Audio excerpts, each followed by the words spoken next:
ஒரு அண்மை செய்தி. டார்ச் லைட் அடித்து பணியாளர்கள் இரவிலும் போராட்டம் நடத்தி வருகின்றனர். சென்னையில் ஊரக நகர்ப்புற வாழ்வாதார இயக்க பணியாளர்கள் இரவிலும் தொடர் போராட்டத்தில் ஈடுபட்டு வருகிறார்கள். அந்த காட்சிகளை நாம் பார்த்து கொண்டிருக்கிறோம். அனைவரும் கையில் மொபைல் போன்களில் இருக்கும் டார்ச்சுகளை ஒளிரவிட்டபடி அவர்கள் போராட்டத்தில் ஈடுபட்டு வரும் காட்சிகளை நாம் பார்த்து கொண்டிருக்கிறோம்.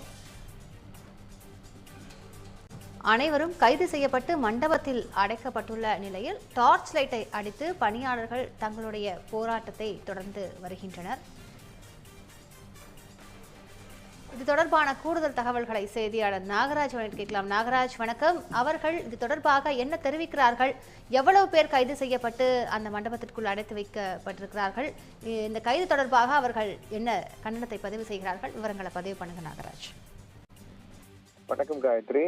தமிழ்நாடு மாநில ஊரக நகர்ப்புற வாழ்வாதார இயக்க பணியாளர்கள் நலச்சங்க கோரிக்கைகளை நிறைவேற்ற வலியுறுத்தி சென்னையில இன்னைக்கு காலையில மாபெரும் ஆர்ப்பாட்டத்துல ஈடுபட்டு வந்தாங்க. அவங்கள போலீசார் கைது செய்து சென்னை திருமங்கலத்துல இருக்கக்கூடிய சமுதாய கூடத்துல அடைச்சு வச்சிருக்காங்க. இன்னைக்கு காலையிலேயே சென்னையில ஆர்ப்பாட்டத்துல ஈடுபட்ட சுமார் 2000க்கும் மேற்பட்டவர்களை திருமங்கலத்துல சமுதாய கூடத்துல அடைச்சு வச்சிருக்காங்க.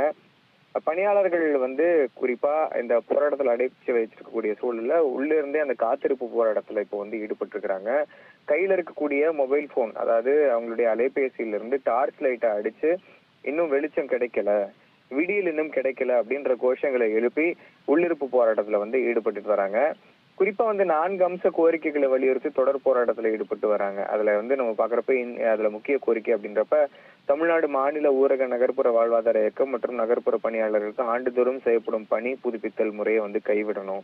அதே மாதிரி 10 ஆண்டுகளுக்கு மேலாக பணியாற்றக்கூடிய பணியாளர்களை பணி நிரந்தரம் செய்யணும், காலமுறை ஊதியம் வழங்கணும். அதே போல தமிழ்நாடு மாநில ஊரக நகர்ப்புற வாழ்வாதார இயக்க பணியாளர்களுக்கு அடிப்படை ஊதிய உயர்வு உடனடியாக வழங்கணும்.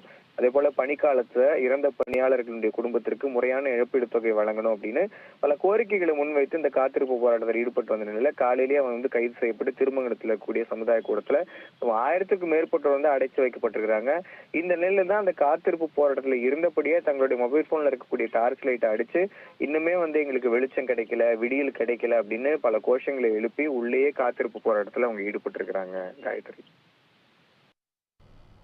விரிவான விவரங்களுக்கு நன்றி நாகராஜன்.